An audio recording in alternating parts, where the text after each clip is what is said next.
আপনারা জানেন কিনা, মধ্যপ্রাচ্য থেকে বাংলাদেশকে প্রথম স্বীকৃতি দেওয়ার কথা জানায় ইসরায়েল।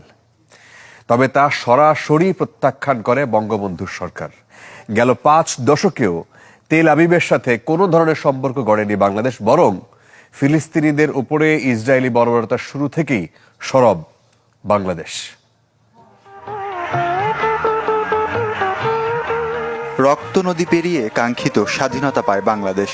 সদ্য ভূমিষ্ঠ রাষ্ট্রটিকে স্বীকৃতি দিতে শুরু করে বিশ্ববাসী, যেখানে মধ্যপ্রাচ্য থেকে প্রথম স্বীকৃতি দেয় ইসরায়েল। তবে সেটি লিখিতভাবে প্রত্যাখ্যান করে বঙ্গবন্ধুর সরকার।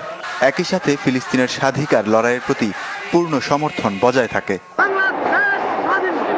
52 বছর পরও বঙ্গবন্ধুর দেখানো পথেই আছে বাংলাদেশ। পবিত্র ভূমি বাইতুল মোকাদ্দাস ও নিপীড়িত ফিলিস্তিনিদের মুক্তি সংগ্রাম, মূলত এই দুটি কারণে ফিলিস্তিনের প্রতি অকুণ্ঠ সমর্থন জানান বাংলাদেশের মানুষ।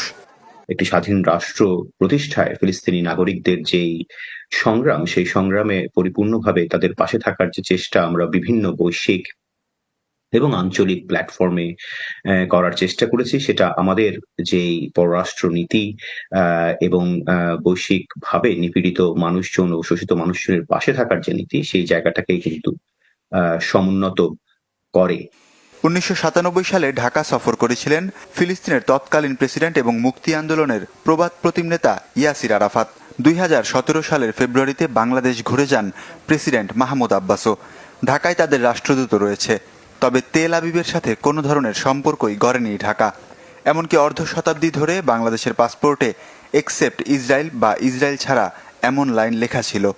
যতক্ষণ না পর্যন্ত ফিলিস্তিন একটি স্বাধীন রাষ্ট্র হিসেবে প্রতিষ্ঠিত হচ্ছে এবং ফিলিস্তিনি মানুষের অধিকার নিশ্চিত হচ্ছে, ততদিন পর্যন্ত ইসরায়েলের সাথে কূটনৈতিক সম্পর্ক না রাখার ক্ষেত্রে কিন্তু বাংলাদেশের একটি অবস্থান রয়েছে।